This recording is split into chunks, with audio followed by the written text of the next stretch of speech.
Well, this is going to be a quick, encouraging word. But I'm going to start by talking about yesterday where we left off, where I would have described to you the new things that the Lord is doing and that message that He gave to me yesterday, and of course, the whole hair color fiasco. And I have to say that actually, a guy that I had witnessed to that the Lord had me stop. He was playing guitar outside of a store here. It's been probably a month or so ago. I'm not really sure. Anyway, he did not take well. When I first approached him, it's been like over a month or whatever ago. He just did not want to hear anything about the Lord or the gospel or anything like that. But that was fine. I left it to the Lord. Yesterday, me with like ruby red hair or whatever color you want to call it, garnet red, I don't know. It was not planned or anything like that. And of course, the message that the Lord gave me, if you don't know what I'm talking about, go to hear it on the Royal Life of Grace. It's up from yesterday's live.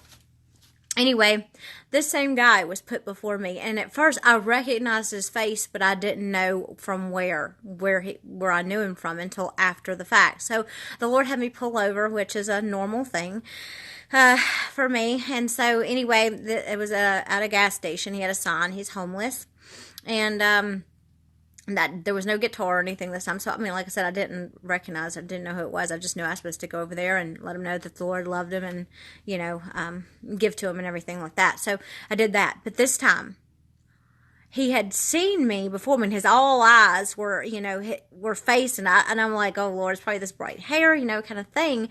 And I don't think he knew who I was. He didn't. I think it was just the way that my presentation, which was different for me. Anyway, he just seemed very comfortable with that and was drawn to that immediately. So, immediately I pulled over and I did the same thing,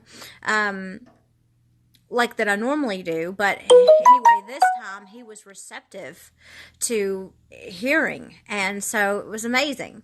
And so anyway, I just have to testify of that because it was such a confirmation from the word yesterday that the Lord had given me. And so, just be pliable. Now, this is another thing. Okay, so, through much more crazy shenanigans to get my hair presentable from all of that, from this whole fiasco that went terribly wrong. Just it's supposed to have just been getting ready for fall type of thing, change up, and then crazy things happened. But the Lord orders our steps.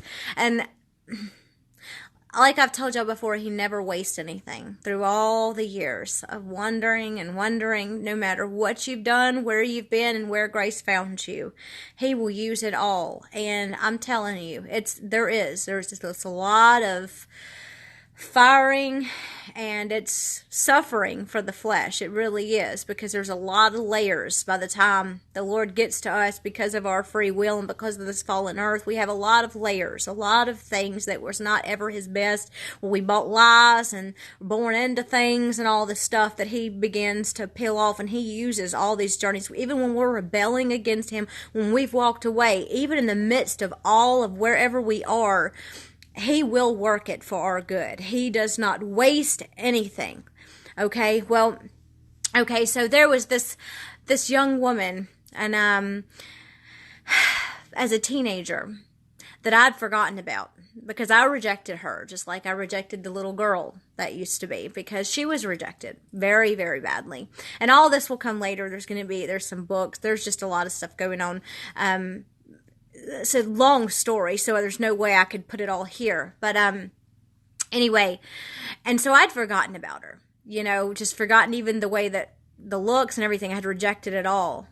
This whole fiasco that I just went through, the Lord actually was using and working in the midst of what I thought was horrible mistakes. And I felt so far from my promise, y'all. I have to say that because somebody's going to need this.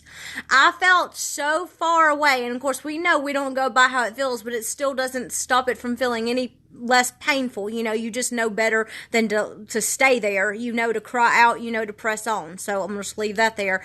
But so yeah, feelings wise, I was having a hard time. I'm like, this is not the way it's supposed to go, Lord. Why is this happening? I know that you're good, but this is just not making sense. You know how we do. So when the flesh is not liking someone, it's hurting, and when everything seems like it's tearing, coming down, the Spirit's reminding you, and what's true, because the Lord's brought us that far. You'll know what I'm talking about if you've gotten that far. If you haven't, that's okay. The Lord will get you there. So it's like a wrestling, spirit and flesh. What's true. You have the Holy Spirit sitting there telling you, hang on, don't look at this. Everything looks dead. It is lest a seed fall into the ground and die stands alone. So, it was wrestling, and it was rough, and it was like, okay, I couldn't feel further away from my promise than I do right now, when I am like, I know I'm at the door of walking into it. I know this is my season kind of thing, what I've been waiting on. How many of us are feeling that way? But let me tell you what, it took me going through what I thought was a nightmare at the time for the Lord to then break off another stronghold from a girl that had been forgotten, that had been rejected, and all these things where identity was still missing, misplaced even.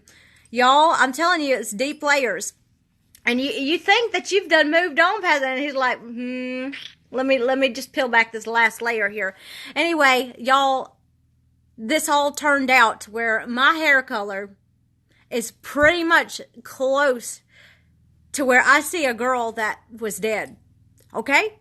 Like, before defilement came in, though, before, like, she was cracked and broken, had gone through a lot of pain, but before she went crazy, before she went wild, here we go. I'm looking at her in the mirror, and it's like, hey, girl, where you been? What in the world? And the Lord just spoke just so gently to me, like, I'm the resurrection and the life. I restore. I redeem. Even the years that were squandered, y'all, I'm going to try not to cry. Even the years that were squandered, even the places of your rebellion, even the places of you doubting his goodness and running away from him, he redeems it. And this looks exactly like that 16, 17-year-old girl, except for her hair was like really long and lots of curls. But I mean, hello.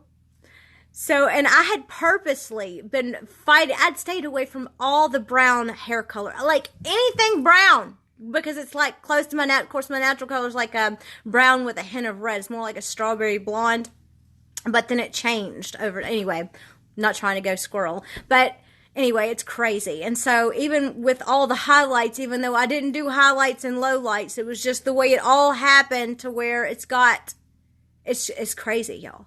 And so this is not really, this is not one of my normal words, but this is just a testimony for those that are in that moment of feeling where I was feeling, where you feel like everything was lost. Like, surely you're going like, God, you didn't bring me this far just to bring me this far. Like, what is going on? Why does it look like I'm supposed to be receiving my promise and it's like everything's destroyed? It's dead. Hang on, because it has to die first. The old things, the things where the enemy built lies, where you rejected what God originally called you to be, where you changed, where you left the identity that is in him. All these things. He gets back. He redeems. He goes all the way back to the beginning. Okay? And he heals and he restores and he redeems the good.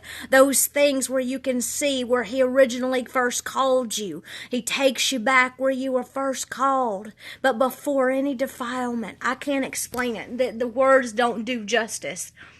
But there was a girl that was rejected, which I come to find out now that where the enemy was setting me up to keep me from my purpose, the Lord was going to use it to position me for my purpose, to fire me, to prepare me, to launch me. Because see, I wouldn't have had the right heart had I not. Come on, somebody.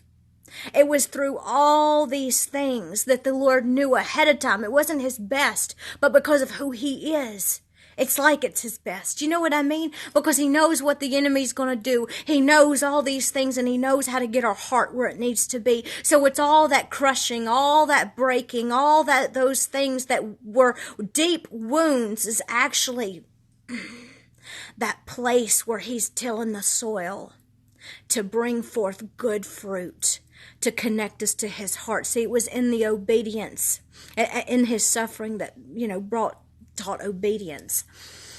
Oh, Jesus. There's a lot there. And so we pick up our cross, and by his grace and power, not in ourselves, we follow him. But see, everything that he asks of us, he gives to us. Everything that you would think that would be demanded by God has been provided by God through his Lamb. See, we're new in Christ. We're hidden in him. So everything's been done in him and through him. And all things consist because of him. And in him is life, and life abundant. And so no matter what you've done, no matter where you are, no matter what you've done to change this out here while you was lost and rejecting and wounded and all these things, he will redeem it. He is the creator God, and I'm telling you, there is nothing he cannot redeem. And I know, because I was one that fell into all those traps and got so far off, lost and broken. And so I can tell you, there's nothing he cannot redeem. He'll restore as if nothing ever happened, except for the fact that your heart is now planted in the rock. And because of everything, you'll never forget who he is, who you belong to, where he brought you from, when he does such a deep, deep work. So be encouraged today, because most of the time, when you're in him all the time, when you seem the furthest from your promise, is when it's knocking on your door, and he's just getting you ready for the unveiling, and he's in the details. Trust me, he's in the details. Have a blessed day. You're loved.